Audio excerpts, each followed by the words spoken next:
Assalamualaikum warahmatullahi wabarakatuh.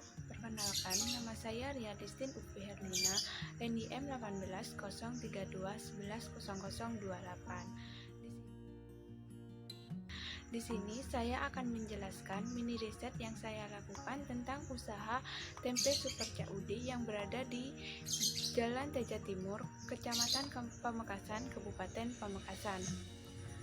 Usaha tempe Super Cak Udi ini didirikan sejak tahun 2010, di mana sudah berjalan 10 tahun sampai saat ini. Cak Udi memilih mendirikan usaha tempe tersebut karena pada proses produksinya lebih mudah untuk dijalankan dan juga berdekatan dengan bahan baku yang dibeli oleh Cak Udi, serta juga banyaknya minat konsumen terhadap tempe tersebut. Ada beberapa aspek yang harus dilakukan dalam kita melihat kelayakan bisnis pada tempe Super Cak Udi ini. Yang pertama yaitu aspek legalitas. Aspek legalitas ini, perizinan yang dilakukan oleh usaha tempe Super Cak Udi ini hanya meminta izin dari kepala desa, karena usaha ini termasuk ke dalam usaha perorangan. Yang kedua yaitu aspek teknis. Lokasi usaha tempe tersebut berada di Jalan Teja Timur, Kecamatan Pamekasan, Kabupaten Pamekasan, di mana usaha tersebut menggunakan alat yang masih dibilang tradisional seperti katel, cetakan tempe, drum, dan lain-lain. Cak Udi dalam memproduksi tempe tersebut dibantu oleh istrinya dan 2 orang karyawan dengan bahan baku utama kedelai dan ragi. Yang ketiga yaitu aspek pasar dan pemasaran. Tempe Cak Udi ini memasarkan produknya pada skala lokal, yaitu meliputi pasar yang ada di sekitar usaha tersebut seperti Pasar Gurem, Pasar Parteker, dan Pasar Kolpajung, dan juga melalui agen-agen yang telah bekerja sama dalam proses pemasaran melalui metode keliling, di mana adapun STP pada produk tersebut. Yang pertama yaitu segmentasi. Segmentasi produk tempe ini dapat dikonsumsi mulai dari anak kecil sampai orang dewasa, baik laki-laki maupun perempuan. Produk ini dipasarkan langsung di daerah sekitar Pamekasan, bahkan di daerah luar Pamekasan. Dan produk ini sangat cocok dinikmati dan juga baik bagi kesehatan tubuh. Untuk targeting, yaitu targetnya untuk kalangan menengah ke bawah dan kalangan menengah ke atas, karena harga yang diberikan oleh Cak Udi sangat terjangkau murah. Selain itu, kandungan yang ada pada tempe sangat baik bagi kesehatan, sehingga produk ini banyak dinikmati oleh konsumen.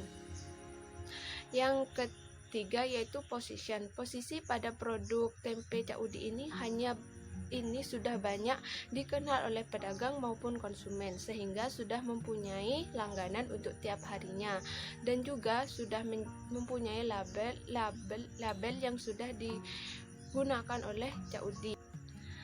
Yang keempat yaitu aspek finansial, di mana aspek finansial ini dilihat dari beberapa nilai. Yang pertama yaitu nilai dari PP. Nilai PP ini dilihat dari nilai EAT, nilai penyusutan, nilai kas bersih, DF sama PV kas bersih, di mana EAT ini didapat dari penjualan dikurangi dengan total biaya, sehingga sebesar yang didapatkan 15.450.220 dengan pajak 0%. Jadi laba sebelum pajak ini 20.549.780 sama dengan laba setelah pajak yaitu 20.549.780, di mana kas bersih dari tahun 2014 yaitu sebesar 29.172.000. Dilihat dari perhitungan PP tersebut, maka dapat diketahui nilai PP yaitu 5,465 bulan, di mana bisa dibulatkan menjadi 5 bulan. dilihat dari perhitungan bahwa PP dari usaha tempe Cak Udi ini selama 1 tahun 5 bulan, sehingga usaha ini bisa dikatakan layak karena memiliki tingkat pengembalian modal lebih cepat.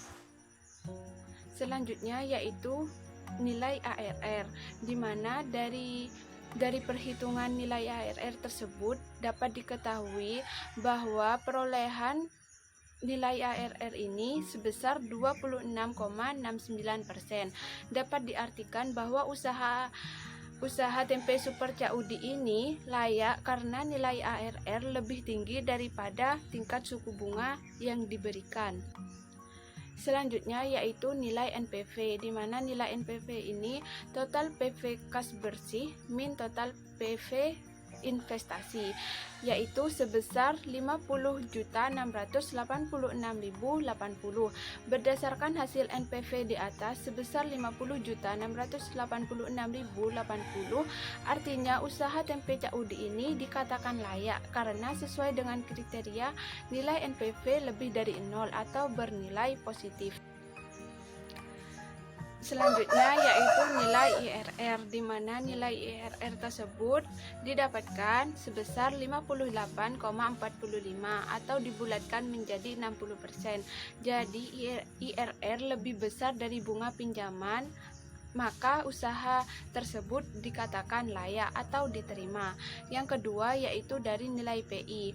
Nilai PI ini dengan rumus total PV kas bersih per total PV investasi dikalikan 100%, yaitu dengan total 3,656 atau bisa dibulatkan dengan 4%. Jadi PI lebih besar dari 1, maka usaha tempe Cak Udi ini diterima atau layak untuk dilaksanakan. Aspek selanjutnya yaitu aspek manajemen dan organisasi. Pada usaha tempe Super Cak Udi ini, dalam aspek manajemen dan organisasinya menggunakan pembagian yaitu POAC. Dalam planning usaha tempe tersebut meliputi perencanaan biaya produksi dan jumlah produksi. Untuk organisasi dalam usaha tersebut dapat dikatakan sudah berjalan dengan baik karena usaha tempe Cak Udi ini memiliki 2 orang karyawan dengan ditambah istri dan Cak Udi sendiri. Untuk pelaksanaan dari usaha tempe tersebut, jika ada pemesanan dari konsumen, maka akan menambah jumlah produksi yang dihasilkan. Jika tidak ada, maka jumlah produksi yang dihasilkan itu tetap.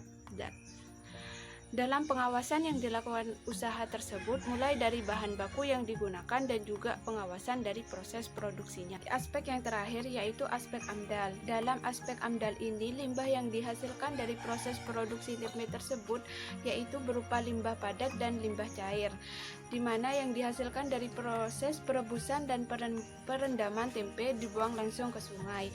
Kadang-kadang warga yang memiliki hewan ternak di sekitar tempe usaha tersebut meminta limbah dari hasil produksi tempe, terutama kulit kedelai dan air hasil rebusan. Maka dapat disimpulkan bahwa tempe Super Cak Udi ini, jika dilihat dari beberapa aspek yang saya sudah jelaskan tadi, maka usaha tersebut dapat dikatakan layak atau dapat dikatakan diterima. Sekian, terima kasih dari penjelasan saya. Kurang lebihnya mohon maaf. Wassalamualaikum warahmatullahi wabarakatuh.